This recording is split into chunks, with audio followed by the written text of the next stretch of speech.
Hello students, we will start today with uniform circular motion. Okay? मैंने पहले भी आपको ये टॉपिक कवर करवा रखा है, बट ये काफी इंपॉर्टेंट टॉपिक है फिजिक्स के लिए. ये पूरा 11th 12th ये टॉपिक हम पढ़ते रहेंगे. इनफैक्ट जब हमने पहले डिस्कस किया था सिर्फ यूनिफॉर्म सर्कुलर मोशन डिस्कस किया था. ओके, आज हम साथ में सर्कुलर मोशन भी डिस्कस करेंगे. दो it's not in the boards कि जो भी उसका कंसेप्चुअल डिस्कशन होता है सर्कुलर मोशन का सिर्फ, but still there is no harm in getting extra knowledge. Okay, तो यूनिफॉर्म सर्कुलर मोशन में आपको पहले भी बेटा ये चीजें अपने कॉन्सेप्ट क्लैरिटी पे ध्यान देना शुरू करो.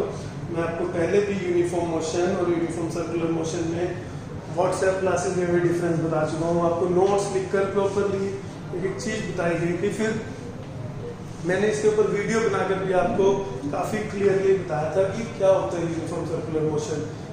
फिर जब ये वीडियोस आनी शुरू हुई हैं ऐप पर, इसमें भी मैं आपको बता चुका हूँ. तो इन चीजों को थोड़ा समझना शुरू करो कि यूनिफॉर्म मोशन और यूनिफॉर्म सर्कुलर मोशन में क्या डिफरेंस होता है. ओके, यूनिफॉर्म मोशन क्या होता है, इसमें एक्सेलरेशन जीरो है, कांस्टेंट वेलोसिटी से हम मूव कर रहे हैं.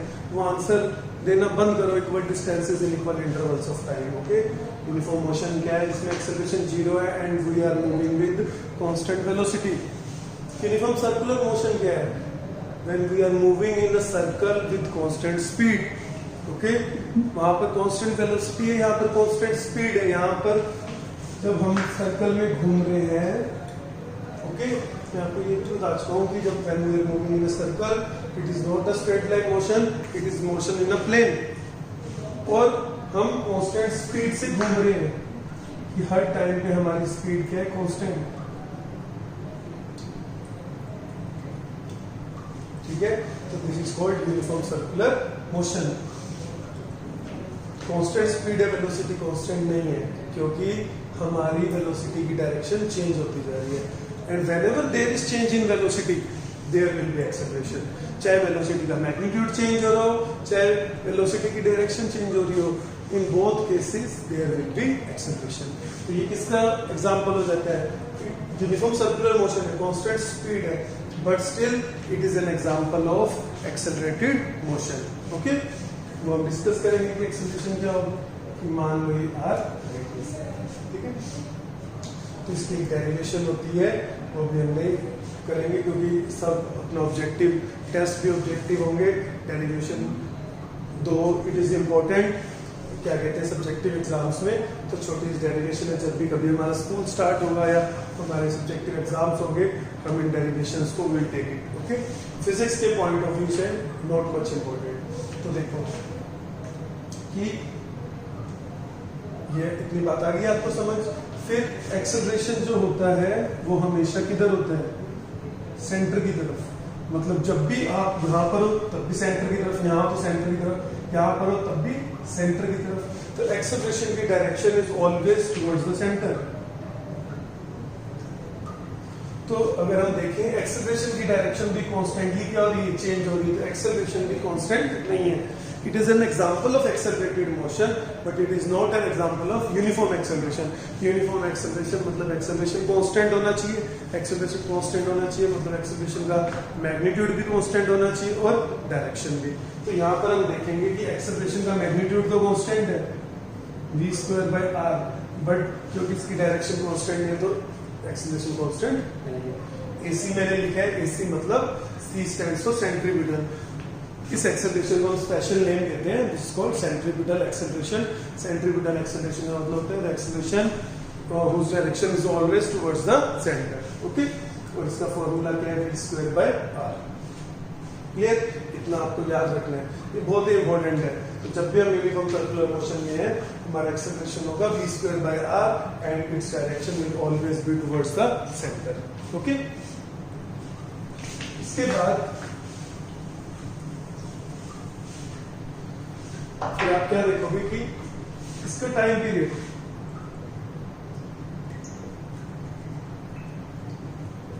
टाइम पीरियड क्या होगा बेटा, 2 पाई r by v. ये भी हम डिस्कस कर चुके हैं, क्योंकि टाइम पीरियड क्या होता है, time to complete one revolution. तो वन रेवोल्यूशन में कितना डिस्टेंस ट्रैवल करेगा, 2 पाई r. स्पीड कितनी है v, तो डिस्टेंस बाय स्पीड. फिर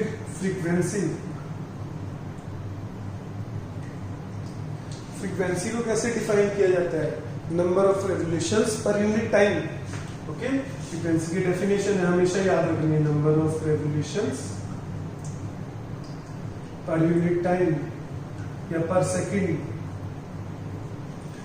तो टी टाइम में 1 रेवोल्यूशन हो गए। ओके, तो 1 सेकेंड में कितने रेवोल्यूशन होंगे? 1/t। 1 सेकेंड में जितने रेवोल्यूशन होंगे उसी को हमने क्या कहा? फ्रीक्वेंसी। तो frequency will be equal to 1/t। Okay, तो ऐसे फ्रीक्वेंसी का फॉर्मूला आता है 1/t। सीखो इसको भी। फिर इसके बाद ऐसा यूनिट ऑफ फ्रीक्वेंसी 1/t है, वी कैन से पर सेकेंड, या फिर इसको एक और नाम दिया जाता है हर्ट्ज, शॉर्ट फॉर्म में hz। ओके, तो फ्रीक्वेंसी पर सेकेंड भी बोल सकते हैं, हर्ट्ज भी बोल सकते हैं। मोस्ट कॉमनली जो यूज होता है वो हर्ट्ज यूज होता है। Okay,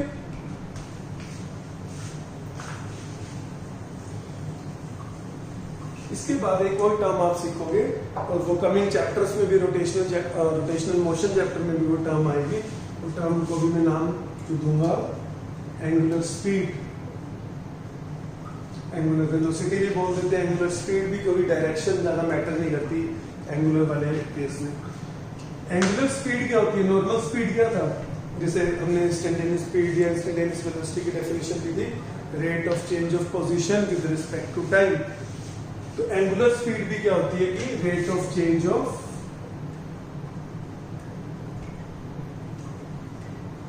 angle with respect to time. इसे ओमेगा से डिनोट करते हैं, rate of change of angle with respect to time. तो जो दूसरी स्पीड थी अपनी v, इसको अगर नाम दिया जाए तो इसको स्पीड बोल देते हैं, लीनियर स्पीड बोल देते हैं v।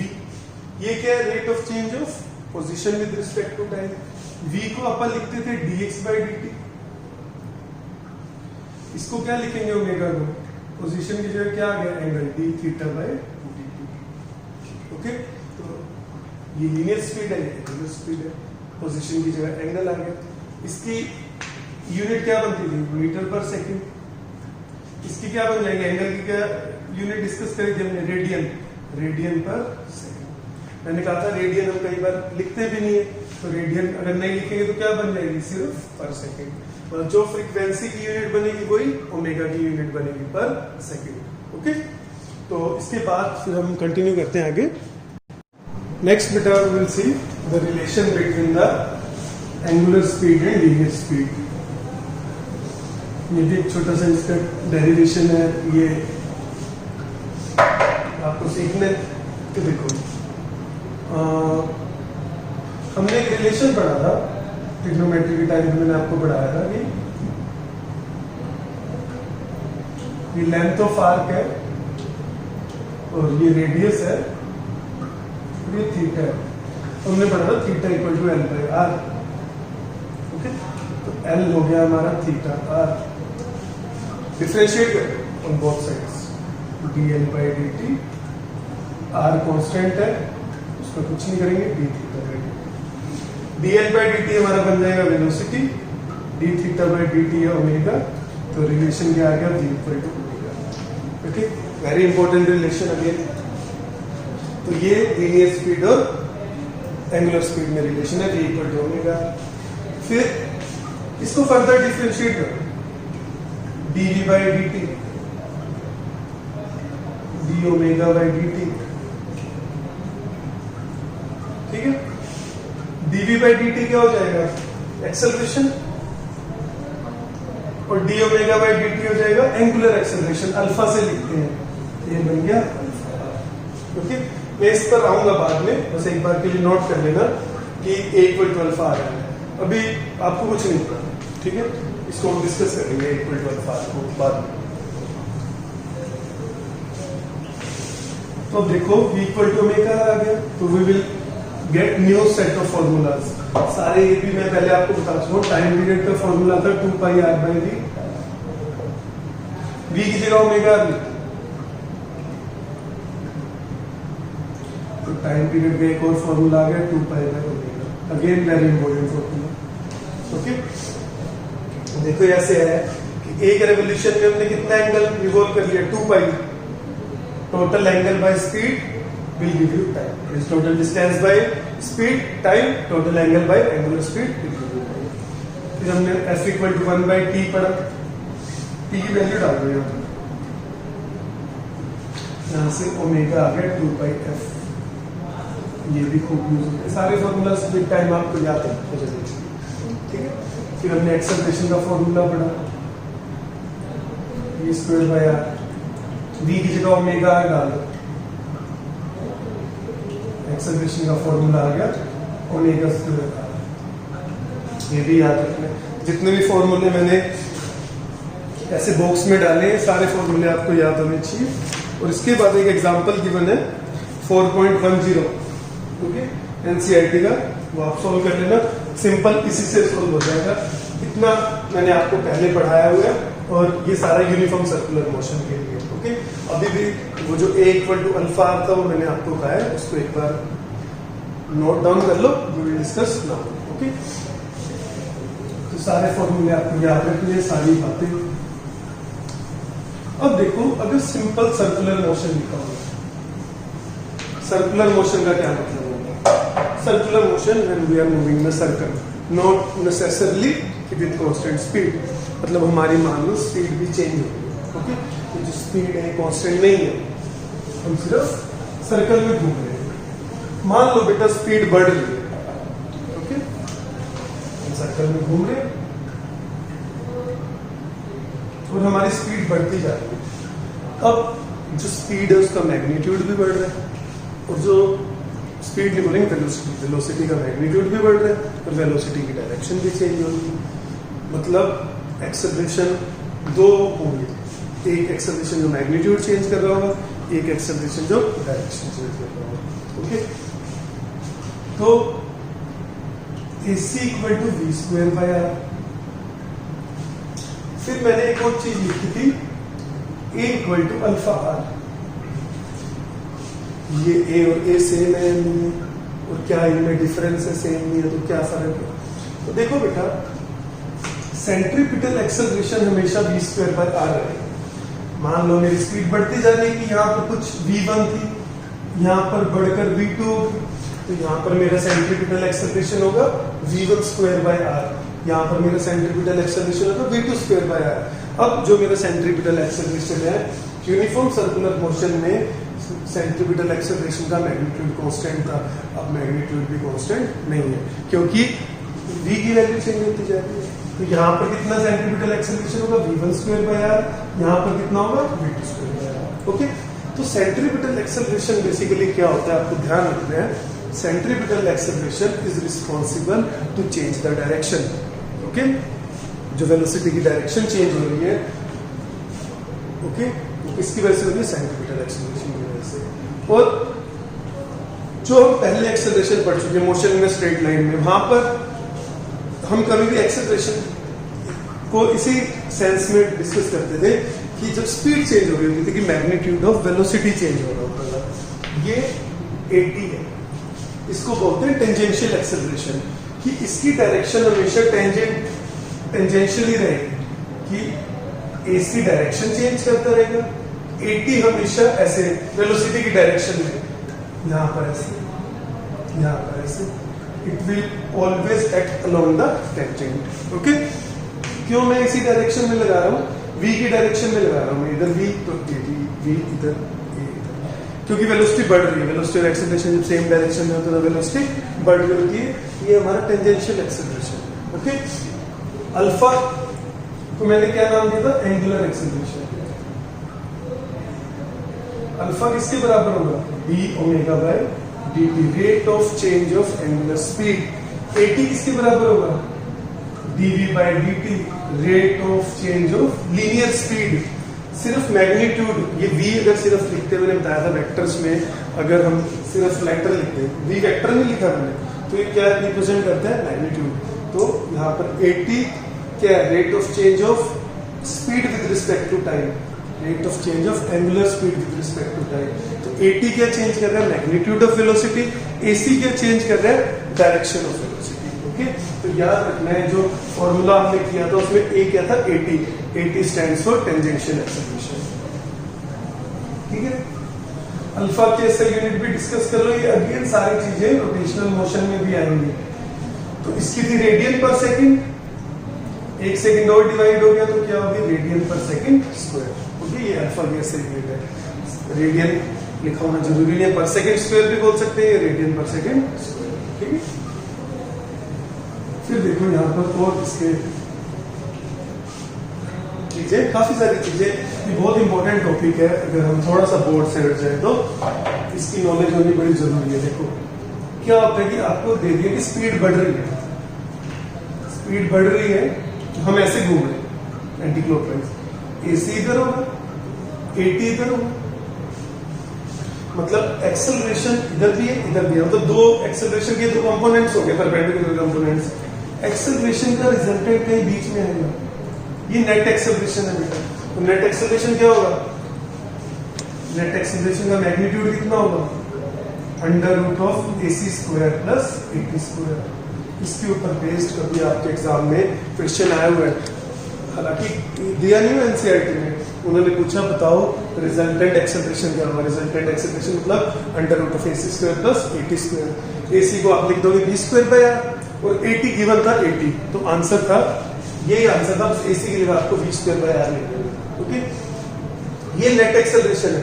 तो एक्सेलरेशन का एक कंपोनेंट क्या कर रहा है, डायरेक्शन चेंज कर रहा है, एक कंपोनेंट मैग्नीट्यूड चेंज कर रहा है। ओके, और वेलोसिटी हमारी इधर है, इसी डायरेक्शन में वेलोसिटी, ये एंगल है वेलोसिटी और जो रिजल्टेंट एक्सेलरेशन के बीच में।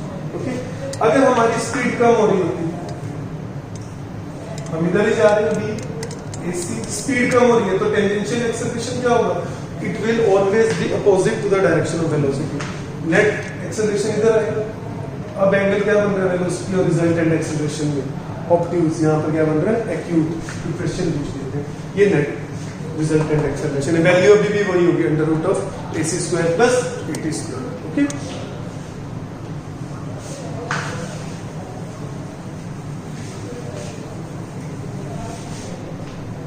एक और खास बात है V और AT के बीच में। देखो अभी मैंने बताया था कि V और AT में या तो एंगल, जब स्पीड बढ़ रही होगी तो V भी इधर AT भी इधर, V भी इधर AT भी इधर, V और AT में हमेशा एंगल क्या रहेगा 0 डिग्री। तो जब V और AT आपको गिवन है, you can use equations of motion also. Okay, मैंने आपको जब इक्वेशंस ऑफ मोशन पढ़ाई थी, मैंने आपको बोला था कि वो कब अप्लाई होंगी, जब एक्सेलरेशन कांस्टेंट हो। तो दूसरा मैंने ये कहा था जब मोशन इन स्ट्रेट लाइन हो। बट अब मैं एक और नई चीज ऐड कर रहा हूँ, यहाँ पर भी इक्वेशंस ऑफ मोशन वैलिड हो जाती हैं। V हमारा जैसे इनिशियल वेलोसिटी ले लो कि इनिशियल वेलोसिटी यहाँ पर दे रखी है आपको कुछ, यहाँ पर जब पहुंच गया कितना डिस्टेंस चल गया, पूरा कितना होता है 2πr, ये कितना है 2πr/4। ओके, ये डिस्टेंस है, इनिशियल वेलोसिटी पता है डिस्टेंस होता है, एक्सेलरेशन दे दिया है। ओके, यहाँ से यहाँ तक आप V square equal to U square plus 2s लगा सकते हो। तो कब हम इक्वेशंस ऑफ मोशन लगा सकते हैं, when angle between velocity and acceleration is 0 degree और 180 डिग्री। जब स्पीड बढ़ रही थी तो V और AT का एंगल 0 था, जब स्पीड कम हो रही होगी तो V और AT का एंगल कितना होगा 180 डिग्री। मतलब आप इक्वेशंस ऑफ मोशन में V और AT जब 0 डिग्री एंगल बने तब तो A की वैल्यू पॉजिटिव लोगे, जब V और AT अपोजिट डायरेक्शन में तब एक्सेलरेशन की वैल्यू नेगेटिव होगी। ओके, तो you can apply equations of motion. Straight line नहीं है, एक्सेलरेशन अगर कोई पूछ ले कि टेंजेंशियल एक्सेलरेशन कांस्टेंट हो सकती है तो आपका आंसर होगा नो, क्योंकि टेंजेंशियल एक्सेलरेशन भी इधर है। टेंजेंशियल एक्सेलरेशन की डायरेक्शन भी चेंज होती जा रही है, तो एक्सेलरेशन कांस्टेंट नहीं है, still we are applying equations of motion. तो बेसिकली इक्वेशंस ऑफ मोशन कब लगती हैं, आज आप ये जान सकते हो, when angle between velocity and acceleration is 0 degree और 180 degree. Okay, and magnitude of acceleration is constant. Acceleration का कांस्टेंट होना जरूरी नहीं है, मैग्नीट्यूड कांस्टेंट होना जरूरी है। तो ऐसे क्वेश्चंस आपको कहीं मिल सकते हैं, कॉन्सेप्ट एक बार समझ लो।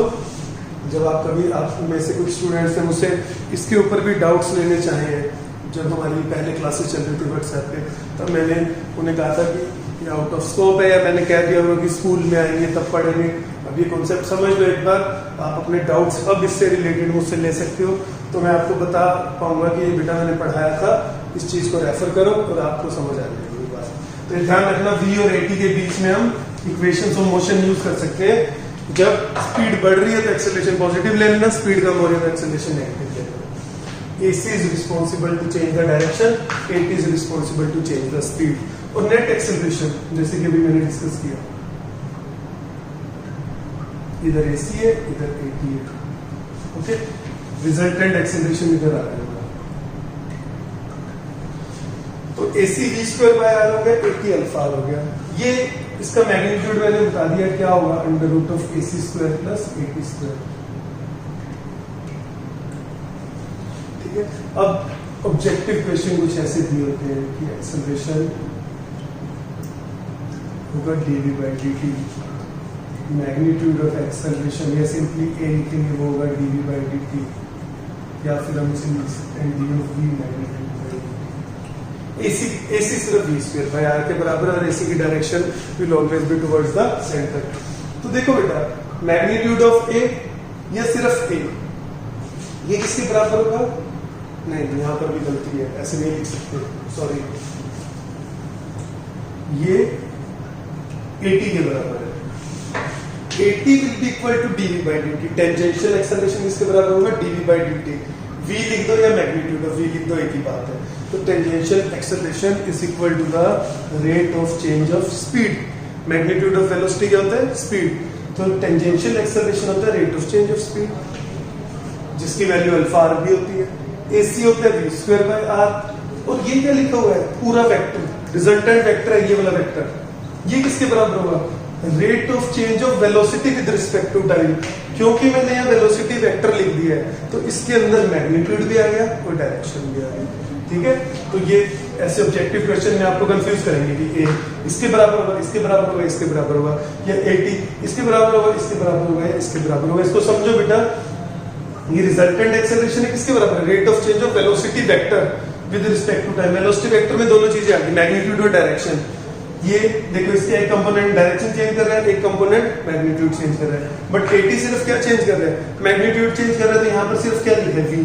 v वेक्टर नहीं लिखा, v वेक्टर अगर लिखा तो मैग्नीट्यूड डाल दिया। ये ऐसे लिख लो या सिर्फ v लिख लो, एक ही बात है। तो AT will be equal to dv by dt। Okay, ये चीजें आपको सारी अच्छे से समझनी है। क्लियर है बात इतनी? और अगेन मैग्नीट्यूड A मैं लिख चुका हूँ, AC square plus AT square. तो आपको AC का मैग्नीट्यूड पता है, डायरेक्शन पता है। AT का मैग्नीट्यूड dv बाई dt भी है, अल्फा r भी है, डायरेक्शन अगर स्पीड बढ़ रही है तो वेलोसिटी के वाली डायरेक्शन होगी, स्पीड कम हो रही है तो अपोजिट डायरेक्शन होगी, और AT की डायरेक्शन कॉन्टिन्यूसली चेंज होती जाएगी। और रिजल्टेंट एक्सेलरेशन का मैग्नीट्यूड होगा under root of AC square plus AT square. Vector form में लिखेंगे तो dv वेक्टर बाय, ओके। ये पूरा हमारा सर्कुलर मोशन कंप्लीट हो जाता है and quite useful in both 11th and 12th। ये चलता रहेगा, इसको याद रखना है अच्छे से, ओके। Thank you.